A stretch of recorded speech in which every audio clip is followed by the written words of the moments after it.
Naxçıvan Muxtar Respublikasında baş verən son kadr dəyişiklikləri və bunun ətrafında yaranan informasiya tozu əslində uzun müddətdir davam edən idarəetmə böhranının növbəti pərdəsidir. Etiraz edib getdilər pafosu ilə pərdələnməyə çalışan bu proses əslində sistemin öz kadrlarını artıq həzm edə bilməməsinin göstəricisidir.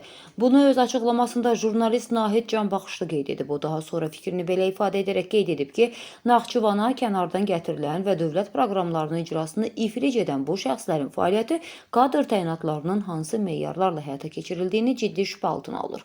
İllərlə Muxtar Respublikanın taleyi ilə bağlı qəbul edilən mühüm layihələrin böyür üstə qalması sadəcə bacarıqsızlıq deyil, bu məsuliyyətsizlikdir. Dövlətin strateji əhəmiyyətli qurumlarını təcrübə meydançasına çevirmək kimə lazımdır? Səlahiyyətli nümayəndəliyin iş prinsipindəki qeyri-şəffaflıq və kadrların yuxarı vəzifə iddiası ilə şantaj dili işlətməsi bu qurumun daxili mühitinin nə qədər sağlam olmadığını göstərir. Əgər bu qurumda kadrlar öz işlərini tərk edərək belə bir qalmaqala yarada bilirsə, deməli orada iş intizamı və rəhbərliyin nüfuzu ciddi şəkildə sarsılıb. Problem sadəcə gedənlərdə və ya gələnlərdə deyil, kadrların seçimindən tutmuş onların fəaliyyətinə nəzarət mexanizminin tamamilə işləməməsindədir. Naxçıvanın inkişafı üçün layiqli kadr axtarışı bir yana, artıq sistemin özünün layiqli idarəetmə modelinə keçməsinin vaxtı çoxdan çatıb deyə jurnalist qeyd edib.